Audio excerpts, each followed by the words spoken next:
James had not been out to push coaches or freight cars in the yard for several days. He was feeling miserable. Oh, dear.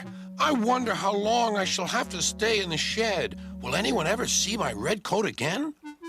Why did I go so fast that I made a hole in one of my coaches that had to be mended with, of all things, a passenger's bootlace? At last, Sir Topham Hatt arrived. I know you're sorry, James, and I know, too, that you want to be a useful engine.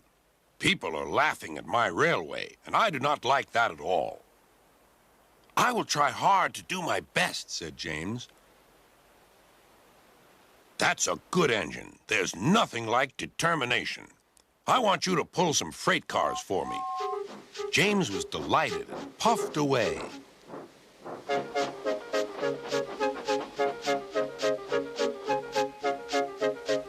Here's your freight train, James, said Thomas. Have you got some bootlaces ready? And he ran off laughing.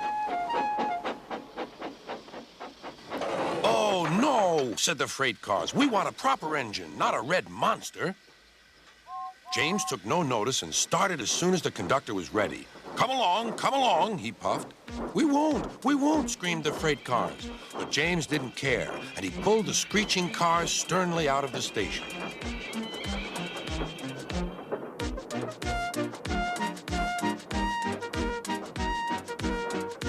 The cars tried hard to make him give up, but he still kept on. Sometimes their brakes would slip on, and sometimes their axles would run hot. And each time the trouble had to be put right. And each time James would start again, determined not to let them beat him. Give up, you can't pull us, you can't, called the cars. I can and I will, puffed James. And slowly but surely he pulled them along the line. At last they saw Gordon's Hill. Look out for trouble, James, warned his driver. We'll go fast and get them up before they know it. Don't let them stop you. So James went faster, and soon they were halfway up. I'm doing it, he panted. Will the top never come? Then, with a sudden jerk, it all came easier. I've done it! Hooray! It's easy now! But his driver shut off steam. They've done it again. We've left our tail behind. Look! The last cars were running backwards down the hill. The coupling had snapped. But the conductor stopped the cars and got out to warn approaching engines. That's why it was easy, said James, as he backed the other cars carefully down. What silly things freight cars are. There might have been an accident. Should I help you, James? Called Edward. No, thank you. I'll pull them myself. Good. Don't let them beat you. You're doing well, whistled Edward, as James slowly struggled up the hill.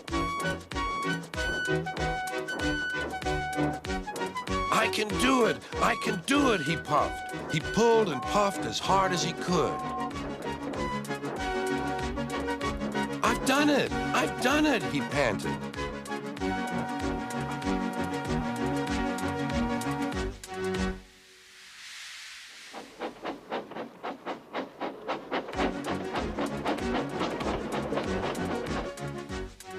James was resting in the yard when Edward pulled up. Beep, beep, he whistled. Then James saw Sir Topham Hatt. Oh, dear, what will he say? He asked himself. But Sir Topham Hatt was smiling. I was in Edward's train, and I saw everything. You've made the most troublesome train on the line behave.